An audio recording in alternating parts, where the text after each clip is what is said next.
On June 2, 1945, our division began loading into echelons at one of the stations near Prague-Rozhikany. There was very little rolling stock, wagons were given only for horses, and the guns were loaded with extreme density. The wagons were dismantled into small pieces. The personnel were placed mostly on platforms with the guns and partly with the horses. Our regimental headquarters, where I was now serving, was housed in a staff car and below it on a platform. The soldiers' telephone had already spread the rumour that the division was going to Moscow for the victory parade.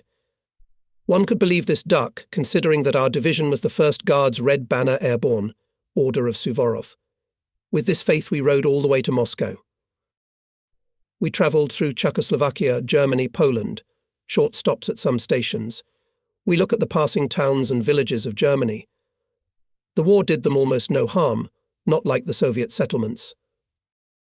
We stood in Dresden for a whole day, as the road was still functioning in a limited mode. We went to the city. It was literally all turned into a pile of stones, wiped off the face of the earth. The aviation of our allies, the Americans, worked here. There was no need for such barbaric bombing. The civilian population suffered. More than 100,000 died under the ruins.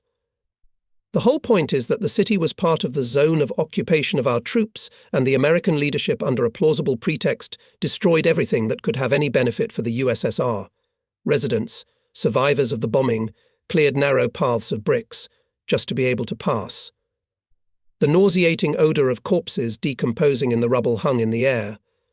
It was a sad picture, even though it was Germany, which we hated, and which brought incalculable disasters to our country, and such losses that even now, more than 50 years after the end of the war, cannot be calculated. Almost every year the figure of losses keeps increasing and increasing. Soon our echelon moved forward. The next day we drove through the territory of Poland. Here the war has rolled, so that its traces are visible everywhere. Stations, towns and many villages are destroyed. At the same time, we can't help noting that here, in Germany and Western Poland, peasants lived much better than we did in the USSR. It can be seen from the good buildings, not comparable with our shabby houses in villages, even where there was no war. Especially grievous picture was revealed to us in Belarus, where there was literally not a single railroad station, where the station buildings were not destroyed or burned. In many places in villages only chimneys stick out, people live in dugouts, surviving barns, half-destroyed houses. Everywhere one can see the traces of war. The ground is riddled with craters and trenches, broken equipment is lying around, rarely do you see a sown field. The ground is thickly strewn with mines, unexploded shells and bombs. Half-undressed and hungry children ask for something to eat. At short stops we share what we can. Here the road is functioning at full capacity, and our echelons are rushing with extreme speed to Moscow. About June 15th to 16th our echelon arrived in Moscow. Somewhere not far from Krasnaya Presnya we are standing by the echelon. On the neighbouring tracks, other echelons of our division, we are waiting for the command to unload, but there is no command. In the evening the rockets of the festive salute flashed over the city.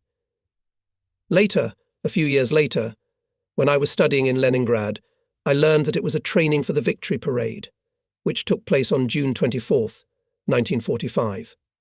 We thought that the capital was celebrating some event, and we took a direct part in it. The soldiers poured out of the cars and opened such a festive salute from small arms, which the enemy obviously could not withstand.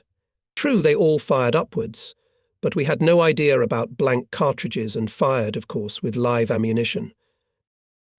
The cannonade turned out to be suitable even by front concepts. The Moscow commandant's office was shocked by such fire support. Soon several cars with the commandant's outfit arrived at our station to calm down the echelons that were not too triumphant. We managed to pacify the soldiers. Not far from our stop there was a club, and a dance party started there. An old gramophone was playing, and a dozen or two girls were dancing. There were almost no boys, the war had killed them. Dancing was also a novelty for us. During the whole war, one and my other comrades had never seen anything like that, and many of us did not know how to dance. We went to the front as 17-year-old boys, not even having time to enter adulthood. We, a few officers, huddled aside. Besides, Our front outfit did not correspond to this situation. Dirty, worn-out uniforms, faces smoked in the echelons did not give us much confidence. But the Moscow girls obviously guessed who they were dealing with, and soon we took an active part in dancing, making intricate pretzels instead of dancing pirouettes. In general, having trampled many girls' feet with our soldiers' boots, we returned to the train, and early in the morning we were on our way. Evidently the Moscow authorities did not like our cannonade the night before. Our train was rushing eastward, and we were again lost in guesswork where to. We passed the Urals. There was no war here, but it was felt by the poverty and squalor of villages and stations, glimpsed along the railroad, crowds of people with knots. And our echelon is rushing almost without stops. We are approaching Omsk. It is almost our native land. I really wanted to visit home. It had been 4 years since I had left it. I talked about it with the chief of staff of the regiment. He advised to address to the regiment commander his car is on the neighbouring platform. I moved there and addressed my request to Lieutenant Colonel Lebedev, the commander of our regiment. He listened, looked at me, and asked, "And where are we going?" I replied that I didn't know. He said, "I don't know either. Where am I going to let you go?" Then he began to question me meticulously about what they had talked about at the scouts' training camp near Prague. I replied that I had taken an oath that I would not tell anyone what we had been told there. He replied that the war we were in was already over, and any secrets had lost their meaning. Anyway, I remembered that we were given the organization of the Japanese army at those training camps. I told him about it, as if unintentionally. He immediately jumped up and asked why I hadn't told him about it before. I replied that I had not given it much thought. I now realized that we were in a hurry to go east for a reason, and that we had not yet demobilized the older soldiers who should have been sent home long ago. We understood each other, although there was no direct talk of war with Japan. In general, the regiment commander allowed me to stop by home for 2 or 3 days, and then catch up with the train. Our echelon arrived in Omsk. There should be a short parking, brood horses, etc. I went to the station to find out how to get to Barnaul. There is a railroad from Omsk to Altai, and I hoped to get away. While I was at the station, our echelon, having shortened the parking lot, left for Novosibirsk. Other echelons, which went literally one after another, were pressed up. As it became known later, there were 2 fronts moving to the east, including ours, the 2nd Ukrainian, and it was hundreds of echelons. In general, I had to go to Novosibirsk, and when I arrived there, our echelon was no longer there.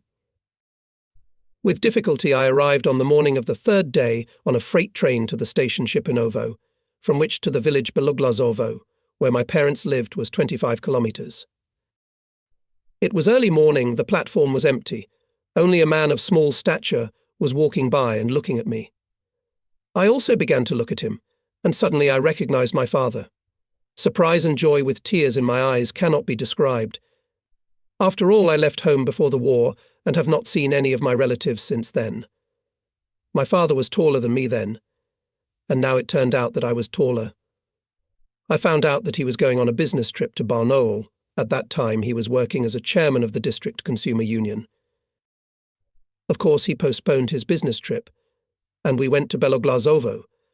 My father had a horse and cart at the station, but we walked most of the way. I was interested to know the village news, and he about the events at the front. In general, we talked all the way to the village. I look at the village from above with excitement. It is located down in the floodplain of the Charish River. Although only 4 years have passed, the village has grown old and somehow dilapidated. War is war, and even here, thousands of kilometers away, it made itself felt. At home, of course, no one was expecting my arrival, and it was a complete surprise for everyone, especially for my mother, and tears and joy. I found out that there was almost no one left of my classmates. All died at the front. It is sad and sorrowful. Young guys, who did not have time to live, from the school bench went to the front in terrible battles. While we were talking at home, one of the sisters ran to Anna Sirigina, with whom we met a little before the war, and then corresponded throughout the war. Soon she, joyful, came running to us. We were both happy and embarrassed, because we had not even had time to take a walk together, and although we corresponded, ineptly expressing our feelings for each other, but that was on paper. But here it was real, in front of everyone. Suddenly my father proposed marriage. I didn't expect such a turn of events. Still, I was going to war again, and I didn't even think of getting married. The front is the front, and anything can happen. It would be simply dishonourable to marry in such a situation. It could be that my wife, not having time to live married, would remain a widow. In this connection I said timidly at first that it was probably too early to get married. At the same time I had no right to tell the truth that I was going to the front. It would be a disclosure of military secrets, with all the ensuing consequences under the laws of wartime. Anyway, I agreed to get married. Literally the next day, it was June 24th, 1945, the day of the victory parade in Moscow, we went to the village council and registered the marriage. On the same day we had a very modest wedding. And in the morning we left. I went to the front, my wife to Barnaul, where she was studying at the pedagogical school. My father went on a business trip. My sister Lyudmila also went to Barnaul, to her husband, who was hospitalized there. So all together we went by train to Barnaul. There, at the station, I said goodbye to everyone, hardly hiding that I was going to the front. My condition was extremely depressed, not because the war was coming for 4 years, it had become a familiar thing, but because I might not see any more of my relatives and friends. I left the same day by the first freight train going towards Novosibirsk, and in the evening I was in Novosibirsk. I took a ticket for the first passing passenger train to the east, and I had ordered tickets for travel in an international class car. However, there were no such cars in this train, and there were no seats at all, so the ticket was composted to me without a seat at all. All carriages of the train are packed to capacity.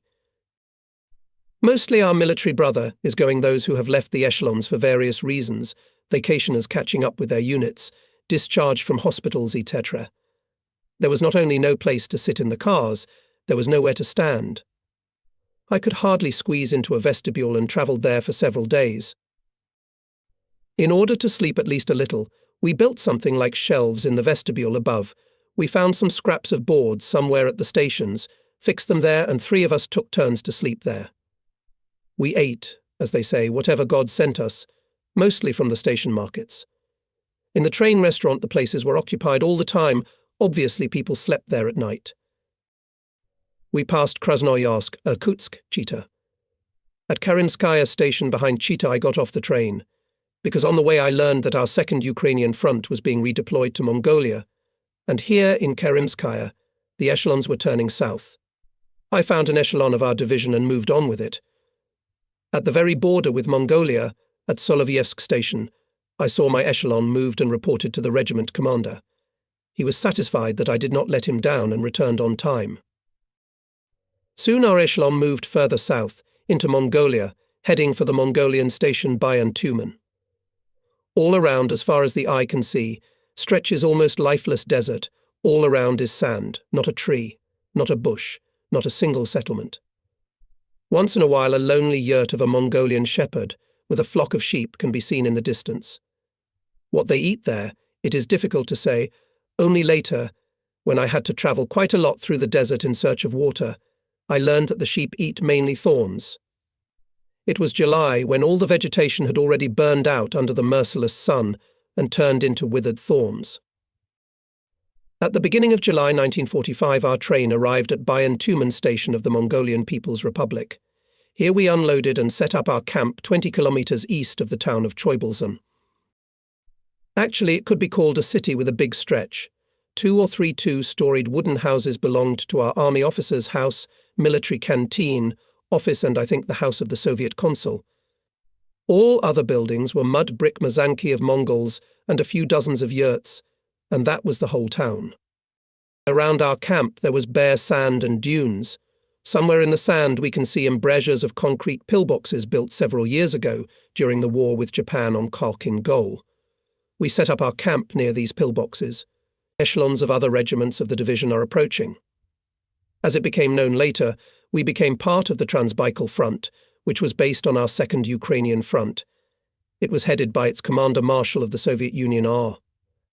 Y. Malinovsky. The front included MNR troops, mainly cavalry and units of the Transbaikal Military District, stationed here in MNR since the war on Kok in Gol. A few days passed, and our regiment in full strength concentrated in the local fortification. The heat is unbearable. During the day it is so hot that even in boots it is impossible to stand, it bakes the feet.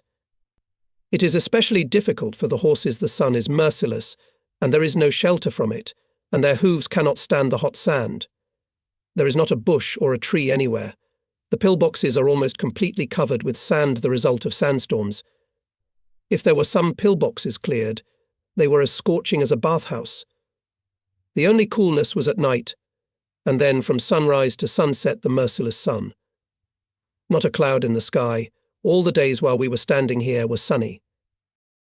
Soon we received an order to reconnoitre the routes of advance to the Chinese border, which is not less than 200 kilometres away, and reconnaissance of the position area for deployment of the regiment in combat order.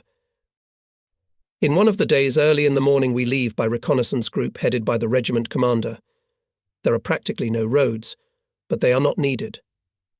The sand has been so laid down for centuries that there is no need for a better road. We determine the azimuth of the direction and move along it, sometimes stopping and clarifying the direction of movement. There are still no trees, no bushes, no settlements around. Only occasionally a shepherd's yurt can be seen in the distance, and sometimes a local nomad rides by on his Mongolian. No landmarks, a blank sheet with terrain horizontals, and that's all. Livestock trails, somewhere marked on the map, are not visible on the terrain, yellow sand and dried grass everywhere. By the speedometer of the car we determine the past route. Somewhere not far away there should be the border with China, more precisely with the state of Manchuria, created by Japanese occupants and actually controlled by them. No matter how much we looked at the area with binoculars, we could not see any signs of the border, although by distance we should have been close. Only in the evening we saw through binoculars, as in the distance, about 2 kilometers away, there rode on horseback a Japanese passing track, obviously a frontier one, so we are really on the border. Here we have to choose and tie the coordinates of observation points, determine and tie the positions of the regiment's batteries. There is a lot of work, and it is impossible to cope in a day, or even in 2 days. We stayed here for almost a week, while we fulfilled all the tasks. Now it is clear that there will be war with Japan. No matter how much we look into the terrain on the other side of the border, but we do not find any signs of Japanese troops or any fortifications. My scouts are watching all day and night with the help of stereo telescopes and binoculars, but they can't find any signs of enemy defences. Soon the parts of our division began to move to the position area. It is necessary to pass several hundred kilometres through the waterless, scorched desert. The heat is terrible, the sand is red hot, burning feet through the soles of boots. There are no means of transportation in the division. We have to walk, carry everything on ourselves, overcoat in a roll, a duffel bag with ammunition, grenades, dry rations. There is also a helmet, a bowler hat, simple soldiers' belongings. But in such heat, everything seems several times heavier. It is a little easier for our artillerymen. Each gun has 1 or 2 carts with shells and equipment, where they also put the soldiers' rolls and bags. One by one we manage to have a little rest on the wagon, but everyone gets it too. It is very difficult for the horses, and they have to carry the guns. When we were in the West, we took as many trophy horses as we could. They are large horses of some German breed, but they are not at all adapted for such conditions as we found ourselves in here in Mongolia. Our regular horses are much tougher, although they are not easy either. The trophy horses began to die one by one from heat and sunstroke. The soldiers protected them from the exhausting sun as best they could, taking off their shirts and putting them over the horses' heads to somehow protect the animals from sunstroke.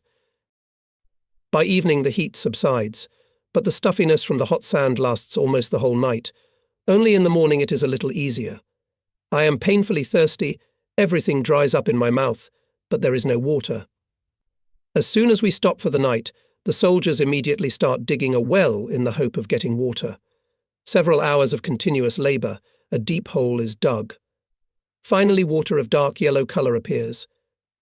Impatiently we fill the first kettle. The soldier greedily falls to the life-giving and cool moisture. But We can't drink the water is bitter salty. Cursing everything in the world, the tired soldiers fall down on the damp sand. It is necessary to rest at least a little. With dawn the march will continue. Early in the morning, before the start of the movement, I was called by the regiment commander and given the task to find water and provide it to the regiment. For this purpose, I was assigned 3 powerful trophy diesel engines, in the back of each a rubber container. Where to go, the regiment commander does not know. That's why you are a scout, to find and provide. On the provision of water depends on the regiment's fulfillment of the combat task and the life of horses, without which the regiment is unable to fulfill the combat task. 2/3 of the regiment's guns are horse-drawn. The task is difficult, but it is necessary to fulfill it. There is no information about a possible place where there may be water. It is only known that the engineering troops of the front should equip wells on the main routes of movement of the front troops. The width of the front stretches for many hundreds of kilometers. Where to look for these wells? I took my scouts and set off. There are no signs of water sources on the map. I estimated approximately where there are low places in comparison with the surrounding terrain and went forward with maximum speed. There is no need to choose a road in any direction. There is desert and dense sandy ground. I take an azimuth on the map. It is necessary to find my regiment in the boundless expanses of the Gobi Desert. Besides, it will also move forward to the Chinese border. For several hours we wheeled around the desert, but there was no result yet. Finally, with binoculars from a high hill, standing on the cab of the car, I see far away a group of cars, among which there are tanks. We rush there, and to our joy there was a well drilled by the engineering troops of the front. And there is water cold, slightly brackish, but quite suitable for drinking. We took a queue. We drink a lot of times, but we can't quench our thirst. Soon the containers are filled with water, and we rush back. Now we have to find the regiment, and it is not so easy.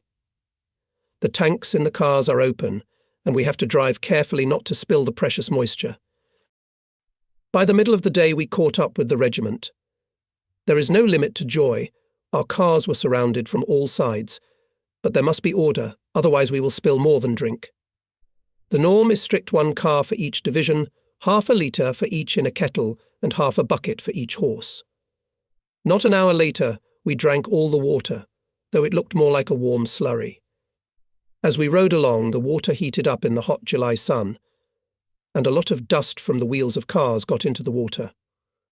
People still somehow understand that water is not enough, but the poor horses, having swallowed the warm water, look at their riders with pity, not understanding why in such a heat they got such a small portion of water. We managed to distribute water, have a snack, and then we were on our way again to the same place for water. For 2 days I carried water for the regiment.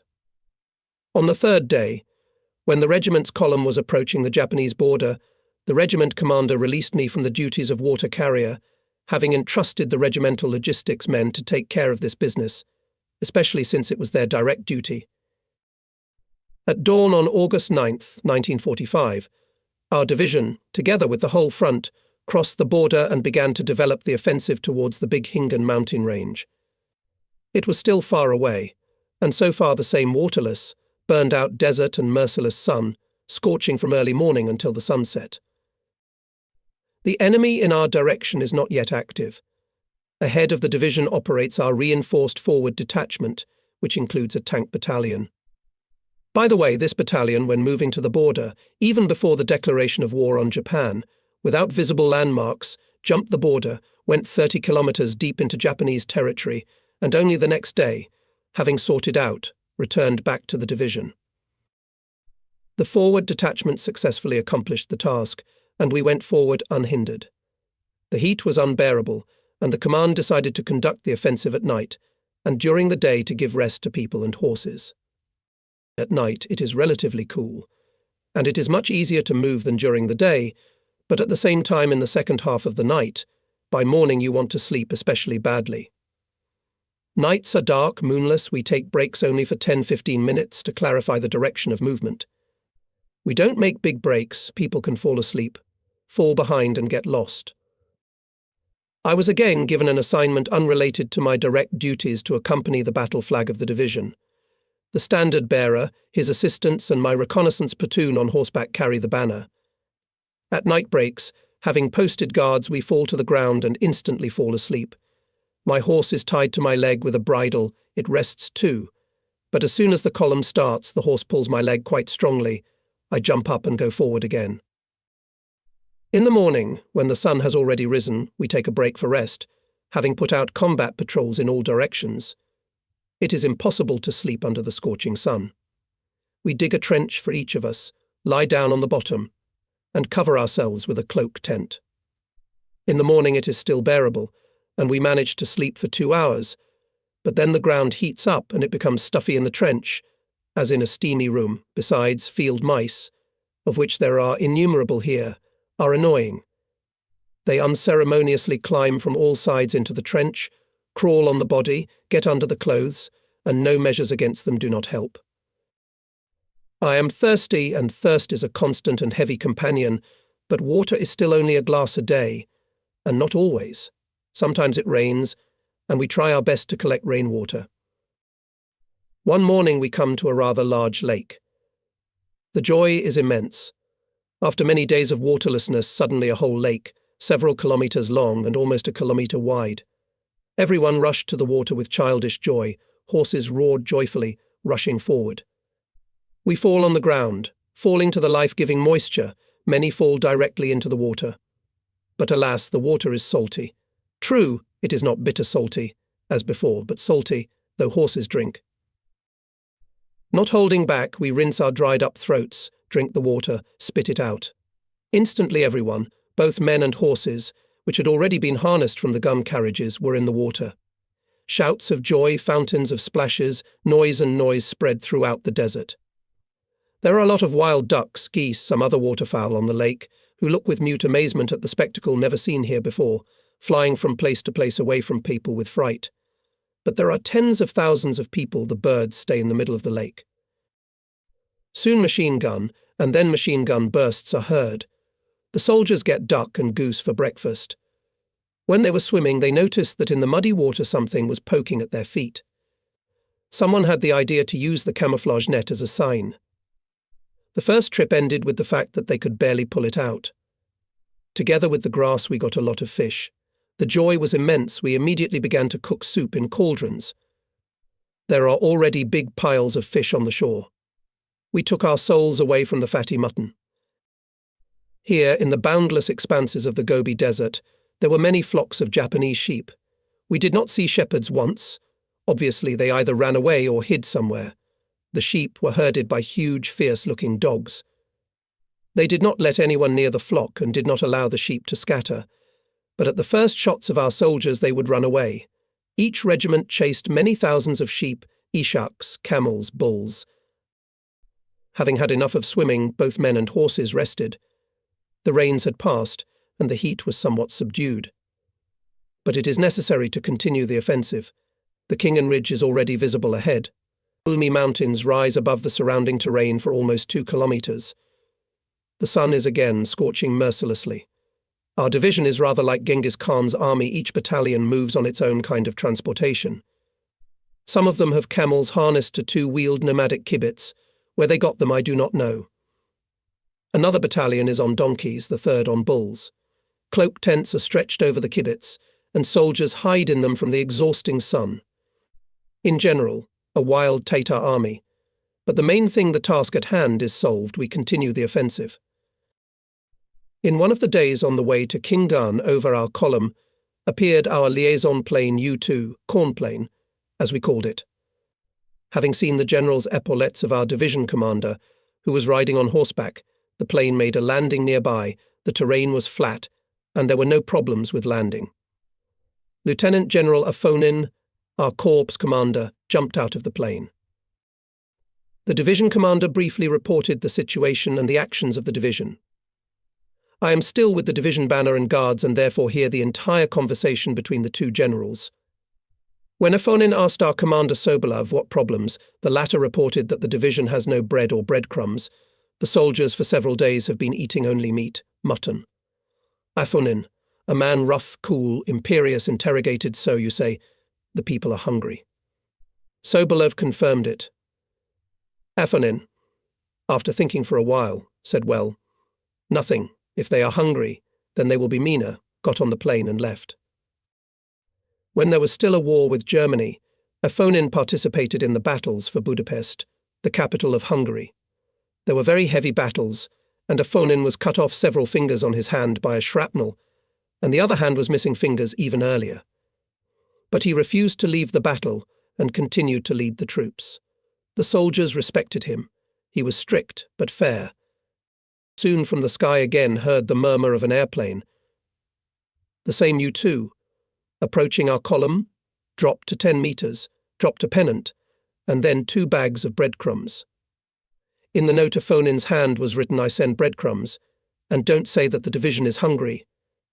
We laughed. For 10,000 people, 2 sacks of breadcrumbs, which in addition at the fall turned into crumbs, and a handful for each, is not enough.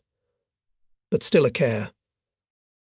In the evenings, when our Genghis Khan's army stopped for rest, the desert around for many kilometers was filled with the roar of camels, screaming of donkeys, mooing of bulls, neighing of horses, bleating of sheep, a real concert.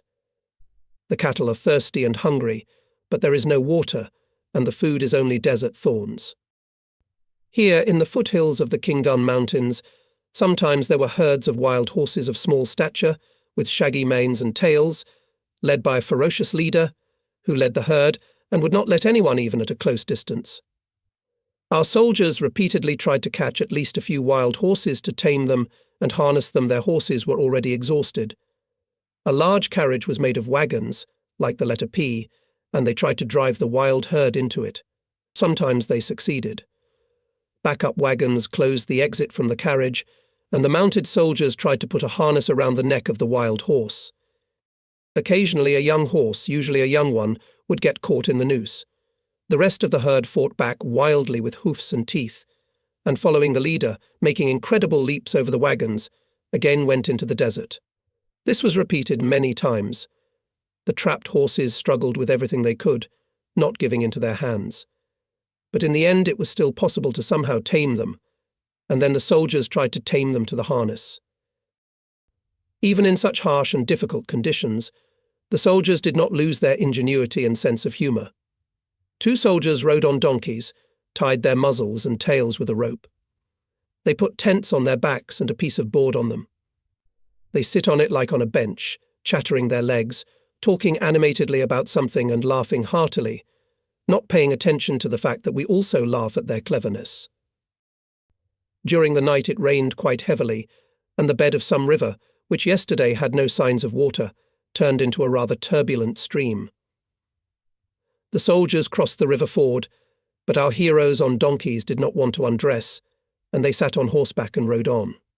In the water a stormy stream blew the donkeys apart, and the soldiers fell into the water, making everyone who watched this picture laugh. We are approaching the Big Hingan. The mountains are imposing, some peaks up to 2 kilometers high. The field road, on which we are moving, passes between 2 heights, forming as if a gateway to the mountains. Next to the road is a huge plywood shield, 20 meters long and 10 meters high. On the shield a huge green snake with 3 heads, on which our helmets with a star are painted with oil paint. Nearby stands a Japanese, and with one swing of his saber cuts off all 3 heads. The meaning of this masterpiece is clear. This is our front, advancing 3 armies in the first echelon. Soon the shield, set on fire by the soldiers, blazed brightly.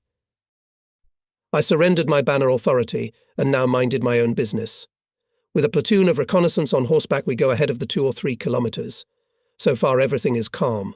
We carefully examine all suspicious places. Our regiment has 9 batteries, of which 6 batteries on Mektiaga, that is, on American Carr's Studebaker. They cannot pass here, so part of the regiment under the command of the deputy commander of the regiment, Major Gordichuk, along with other vehicles of the division, went the other way. Well, and we go directly in the given offensive strip on Hingan. There is practically no road. Sometimes there are trails, on which obviously cattle walk. The mountains around are sullen, bare, without trees. Not a single settlement can be seen anywhere. They seem lifeless, perhaps they are. The mountains are getting steeper and steeper. Our horses can hardly carry the guns. It is good that it is not so hot here as in the desert, but still we have to shed a lot of sweat climbing up the rocks. In some places there are sandy areas, but the sand is not as in the desert, where it is compressed and loose, and the gun sleds are very hard. The soldiers of the regiments pile on the wheels to help the horses. Sometimes for a day it is possible to pass no more than 10 to 12 kilometers. The enemy is still not visible. Obviously, the advanced detachment is knocking down the barriers. Only after the war one understood why there were no enemy defensive positions and a sufficient number of Japanese troops, as it was on the First and Second Far Eastern fronts, where our troops had to break through enemy defenses. The thing is that according to all military canons, the Gobi Desert, through which we were advancing, was considered impassable for troops, and it was indeed very difficult to move unbearable heat, waterlessness, lack of even a pathetic vegetation and settlements, etc. The Hingan Ridge also presented a very strong obstacle for the troops. There was also little water, no roads on which to move, no settlements, and, most importantly, in our direction there were known passes over mountain ranges. They had to be searched for. That's what I and my scouts were doing, of course solving my own reconnaissance tasks. Once we saw a settlement a little away from our route with binoculars. Taking precautions, we headed there. We could see a rather large and tall temple of typical Chinese architecture, curved roof slopes covered with red tiles, and around the temple Chinese mazanki, in Chinese fanzas. They are all made of clay, with flat earthen roofs. Taking precautions, we enter the village. It seems deserted, but soon a man came out of the pagoda. It is hard to tell at once whether it is a man or a woman. The man's face looks more like a woman's. His head is shaved naked. He is wearing a piece of maroon cloth, one end of which is thrown over his arm. The soldiers try to make contact with him, but he doesn't understand a word of Russian, and we don't understand a word of Chinese. In the West we found common ground quite quickly, especially in Czechoslovakia, but here we find no resemblance. Soon 2 or 3 more people came up, but they didn't understand anything either. The only word we managed to learn from the Chinese vocabulary is shango. It means something like approval, or even respect. That's the word our Chinese vocabulary was limited to. I realized that this was a men's monastery. I tried to enter the pagoda, not only by way of interest, but also to check. A Chinese monk, obviously among the superiors, mumbles something but does not let us in, showing us to take off our shoes. We complied with this requirement, but we are still not allowed in. With difficulty I realized that we should still put out matches. We enter the temple. Cool, dim light through small windows, huge yellow metal Buddha figure. We stand for a while and go outside. The soldiers are already satisfying their curiosity, unwinding some kind of monk. He looked more like a woman, so I wanted to know whether it was a man or a woman. The Chinese monk, not understanding what they wanted from him, was spinning after the uncoiled cloth and repeating the only word he obviously knew from the Russian language: I am a horse, a horse, a horse. The soldiers finally realized that he was really a horse and not a mare. For several days we've been climbing the mountains of Hingan. The enemy does not show itself. At last we crossed a rather high pass and started descending along the eastern side of the ridge. A green plain is seen ahead, fields are sown with ripening crops, some settlement is guessed in the distance. On the map it is marked as a small town. The terrain is a sharp contrast to that on the western side of Hingan. There it was a waterless and lifeless desert, hot sand. Here it was a green plain, well-groomed fields, settlements. The division's day camp is scheduled near this town. It is necessary to collect the stretched columns of regiments. We are in the very center of Japanese Manchuria, and we can expect enemy resistance. The day is moving towards evening. It is much cooler here than it was in the desert. People are resting, horses and vehicles are resting. They drank enough water, laid down for the night, who could, of course, having organized a combat guard. The most impatient had already managed to visit the city, although in fact it is a large village. Quite a few Russians live here, descendants of white guards who fled to China during the Civil War. Many of the older generation, who directly participated in that war, are also alive. We are not interested in them, but their daughters, having missed the Russian soul, enjoy socializing with our guys. Although the commanders forbid such communication, but try to hold on to youth, and the dashing guys are not lost. A day later, the division continued the offensive. Our direction to the city of Mukden, the capital of Manchuria. We are moving on a country road, although on the map it is marked as a highway. On the right and left there is a solid wall of corn and gaoliang crops. The height of the plants is often not less than 2 meters, or even more. Even sitting on horseback, it is impossible to see anything. I and my scouts go on horseback together with the vanguard. At times, noticing a village in the distance, we ride there through thickets of corn or sorghum. The fields are carefully tended. Not a single weed is seen anywhere. Sometimes we see Chinese people leaning and digging in their plantations. They are sometimes hard to see. They are dressed head to toe in homemade straw clothes, with a cone-shaped hat, also made of straw, on their heads. Attempts to find out anything are unsuccessful. The Chinese do not understand us, and we do not understand them. In the villages, the poverty is terrible. Naked, dirty and hungry children, immediately pouncing on us with outstretched hands, dirty motley pigs, more like dogs, scurrying around in search of food.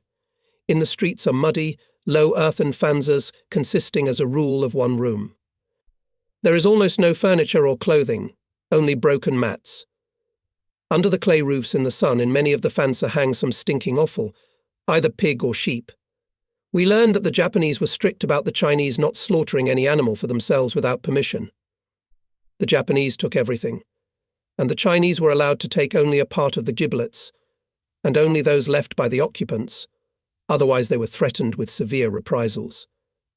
In general, the poverty is horrifying, especially if we take into account that before that we passed a number of European countries, where any village looked like a paradise in comparison with local villages. We continue our offensive. Judging by the map, there should be a small Chinese town Kailu ahead, but because of the high gale we can't see it, even sitting on horseback. Soon, however, the crops parted, and a town, or rather a high earthen wall, appeared ahead, from behind which the town could not even be seen. This wall enclosed the town on all sides. The road we were following passed through a massive brick gate. The opening was now bricked shut. As the advance party drew closer, 2 enemy machine guns rang out on either side of the gate. The battalion, making up the main forces of the advance party, lay down. A firefight ensued. I and my scouts quickly dismounted, took up an observation post and keep watch.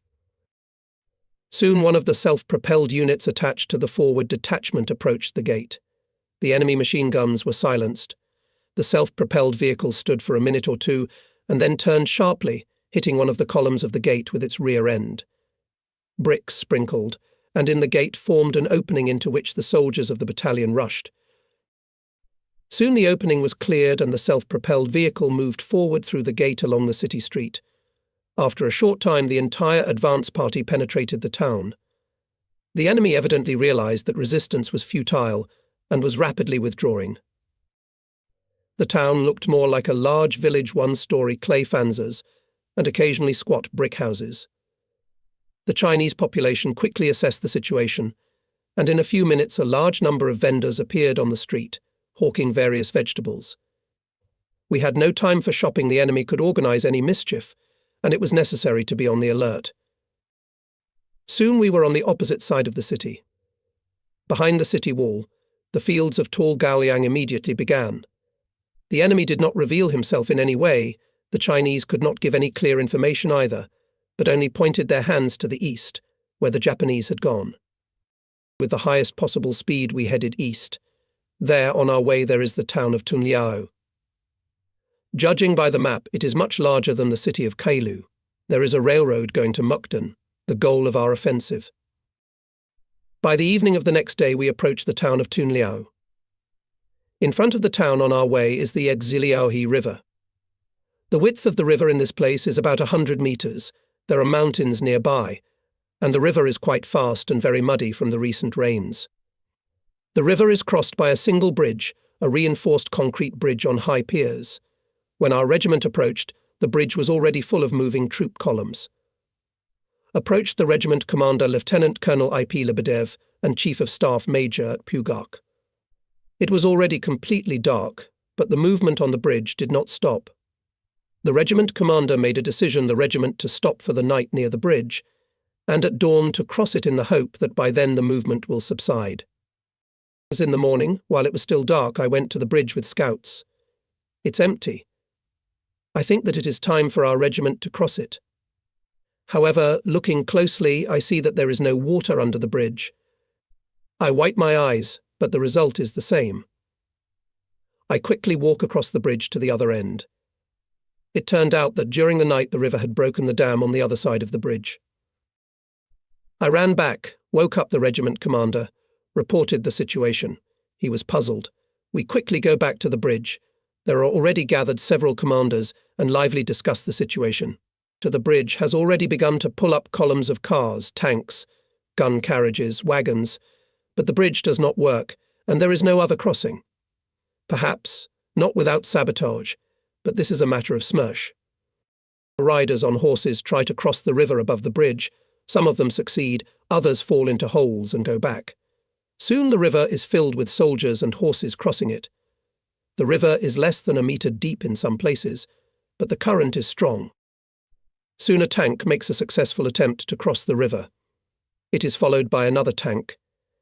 In the middle of the river it suddenly stops, the water stream rushes around it, and the tank quickly sinks into the water. Literally in a few seconds it sank, and the crew barely had time to jump out. The crossing has stopped. Only people on foot and on horseback continued to wade across the river, cautiously passing the place where the tank went underwater. In 3 or 4 hours, large groups of Chinese, apparently mobilized by the command of our troops and local authorities, began to approach the bridge from the city side. Soon the river in the area of its breach through the dam was literally strewn with swarming Chinese and resembled a large anthill. Most of the Chinese had a bamboo pole on their shoulders, to the ends of which were tied baskets in which they poured soil, which was then dumped into the river stream in the area of the dam breach. We were skeptical about this idea, believing that it would hardly be possible to block the river in a week. But there is no other bridge. We must think how to move the regiment. Some people proposed to transport horse-drawn carriages and then to drag the guns on long ropes. But the ropes have to be found somewhere. The hope remains in the army engineers and their units. We have to wait. By evening, to our surprise, it turned out that the Chinese had manually blocked the place of the breakthrough, managed to dig a channel under the bridge, and in the darkness the river went under the bridge. Again. Now it was necessary to fill up the breach in the body of the dam and restore the road. The work did not stop at night and the next day. The traffic on the bridge was resumed. Such mishaps had evidently happened here before, which is why the bridge was restored in only 24 hours. The next day our regiment crossed to the opposite bank and concentrated on one of the outskirts of the city of Tunliao near the military airfield, where our military aviation was already based. The torrential rains of the previous day had flooded the low-lying areas of the terrain, almost all of it as far as could be seen. Dirt roads to Mukden, where we had to attack, were under a metre layer of water, and there were no paved roads at all. To conduct an offensive in such conditions was almost impossible not only for infantry and horse-drawn wheeled transport, but also for tanks.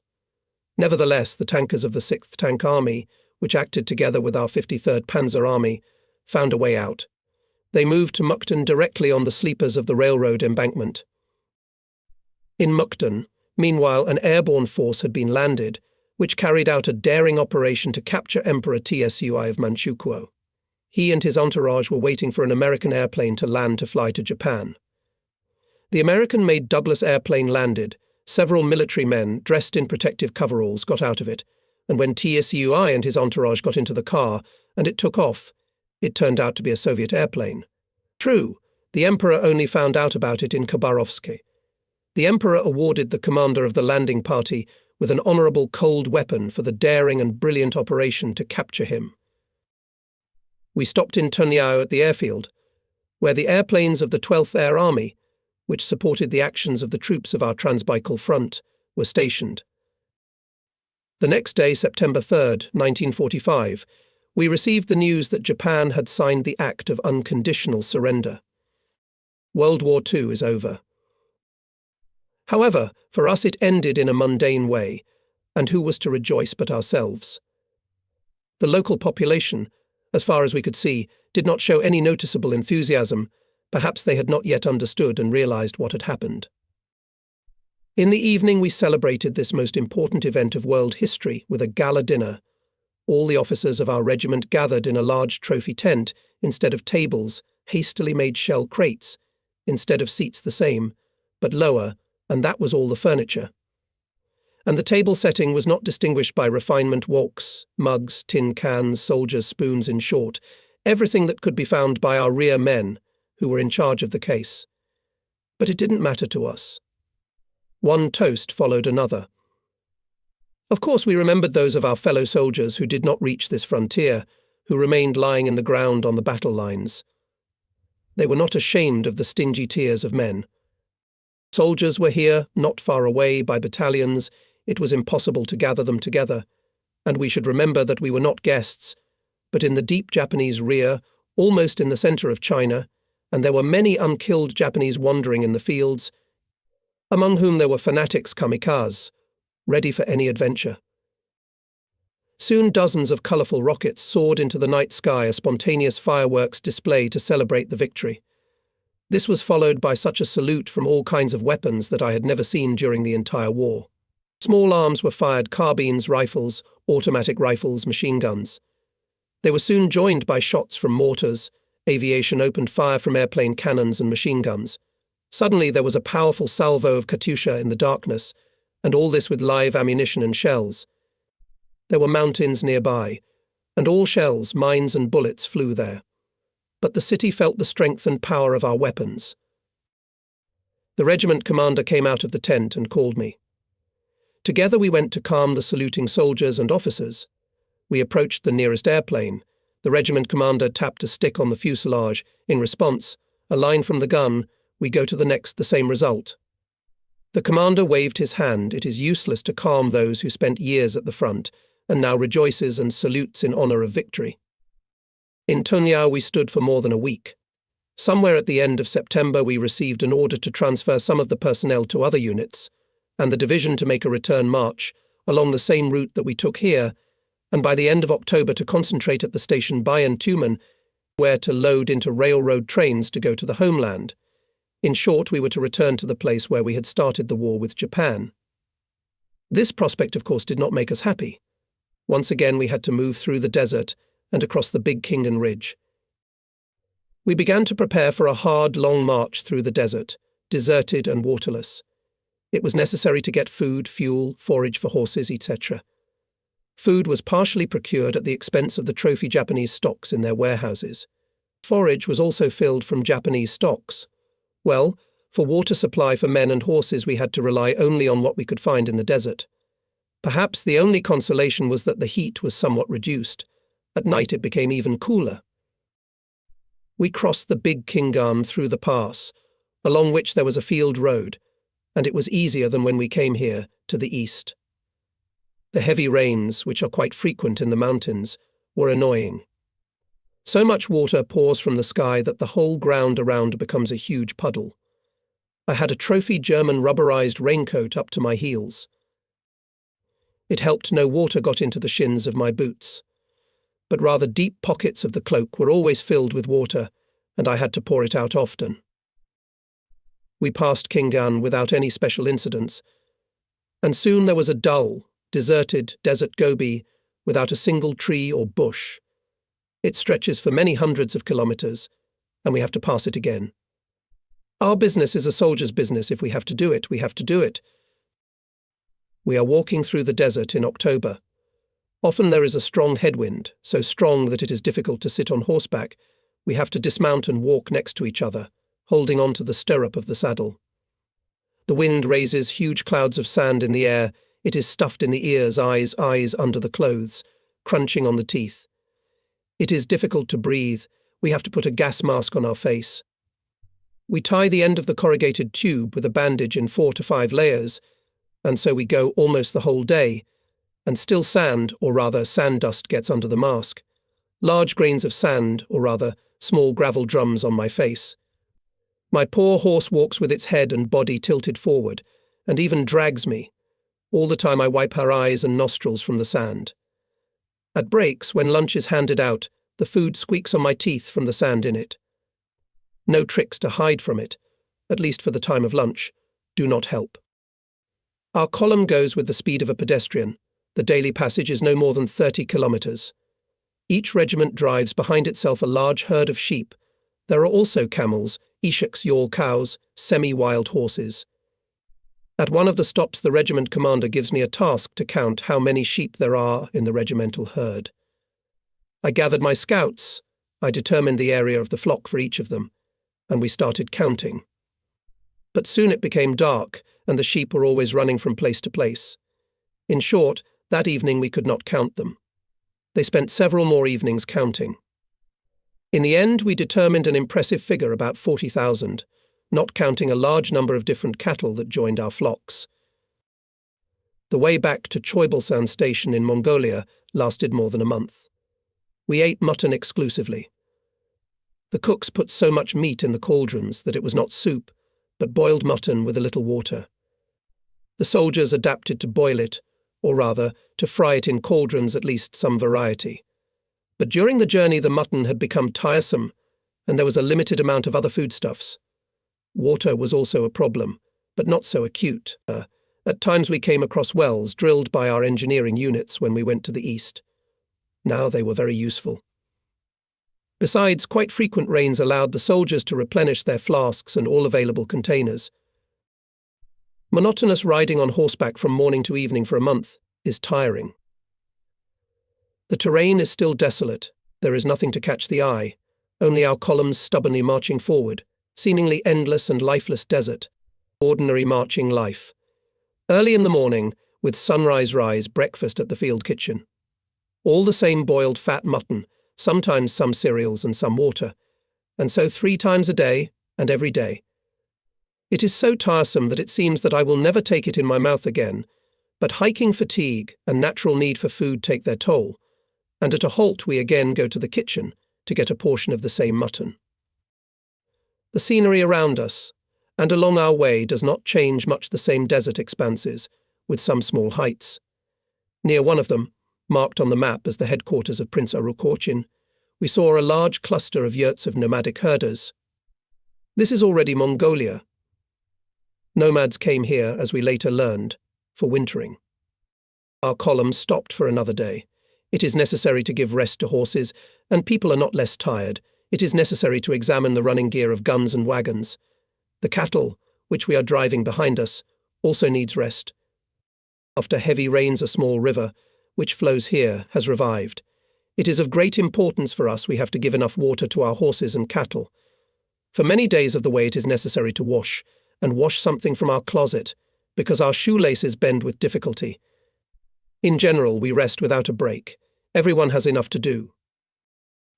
In the afternoon, we observe quite a colourful celebration of local nomads. It turned out that at this time they have wedding season, and several couples celebrate this event at once. We stand our camp aside, about 1 kilometre away, and do not interfere with the local people celebrating. Of course, there were quite a few of our soldiers who wanted, so to speak, to bring their colour into this holiday, but the political officers are on guard, and the patrols, specially posted near our camp, do not let anyone to the Mongols. However, the Mongols sent some of their Arats, who knew a little Russian, and invited them to visit us. There went a small delegation headed by the deputy commander of the regiment, on political part Lieutenant Colonel M.I. Olchala. As a gift to the newlyweds, they gave 10 to 15 sheep to each couple. That was the end of our communication. But from afar we watched the unusual for us wedding ritual, with binoculars and stereo telescopes till late evening.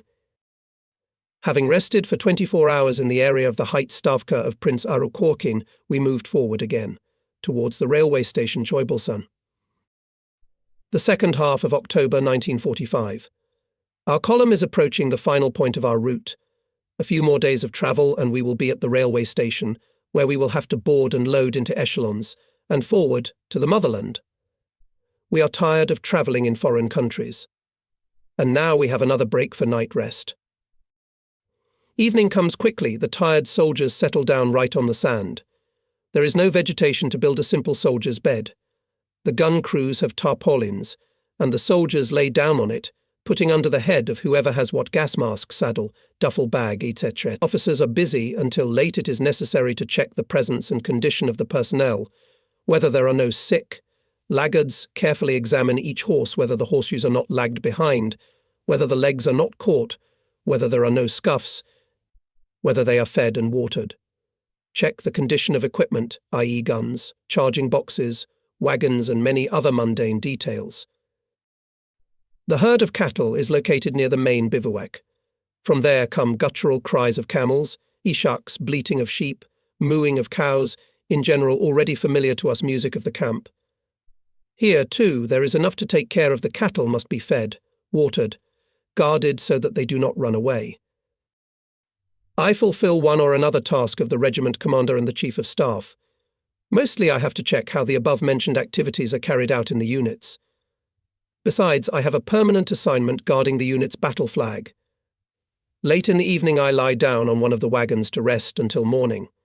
Covered with overcoat and cloak tent, I usually fall asleep quickly. Fatigue takes its toll.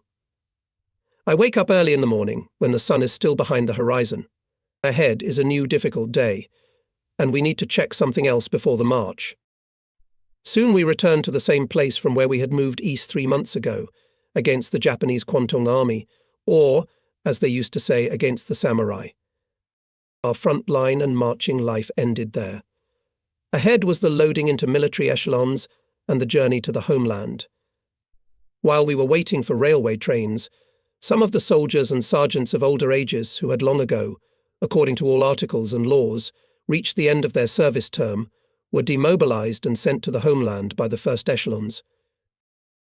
It was our turn to load into the train. We loaded quickly, and soon the locomotive pulled our train forward. We had to go to the Irkutsk region, the city of Nizhneudinsk, where the place of dislocation of our division was determined.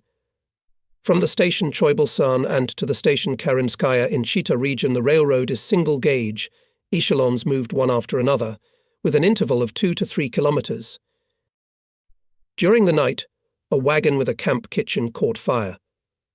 The cook apparently fell asleep, and the raft with a wick, which was burning there, fell down. The flames quickly engulfed the entire wagon. The cook is rushing around the wagon, but there is nothing to extinguish. Our car is a staff car, and there is a telephone to call the duty officer on the train, who sits in the locomotive in the driver's box. I call. I report the fire. In the open door of the car you can see the neighbouring platform, on which stands a covered car, the booth of the artillery commander of the division, Colonel Jurievsky. Burning car next to his platform, and he has no connection. I wake up my comrade sleeping next to me, YF Mamishov. He is the regiment's chief of communications. I inform him that the wagon is on fire. He didn't understand anything at first, but then he asked, "Isn't ours on fire?" I answer that not yet. He pulls his overcoat over his head again and asks when ours catches fire, "Wake me up." The echelon stopped. We are trying to put out the fire, but it has already engulfed the whole car. The cook was burned, but alive. We quickly unhooked the cars. We managed to pull out the kitchen. It fell to the ground. By common efforts we throw the burning wagon off the rails lying on its side. It continues to burn. We hitched up the wagons and set off again. The further way passed without accidents. In the morning we crossed the state border. Hello, long-suffering motherland. In the first days of November 1945, our train arrived at the station Nizhneudinsk of Irkutsk region. Peaceful life began, with its own problems. We have to get used to it. We had already forgotten for many years of war about this life, and for a long time we could not believe that there would be no shelling or bombing, that it was not necessary to go in attack, although of course training attacks soon had to be carried out, but this is not the front. Gradually we are being drawn into peaceful life. I also began the usual days of service in the regimental headquarters, in my former position the head of intelligence of the regiment. Soon my wife Anya, with whom we later travelled to garrisons and private apartments, came to me. We lived modestly. All the time was taken up by service, often had to be on exercises, on firing ranges in camps. But this does not belong to the front memories. My most cherished wish is that our children, grandchildren, great-grandchildren, and future generations never knew the horrors of war, that none of them had to celebrate another day of victory. Let the war remain only in the memories of veterans. This is my dream. God willing, it will come true.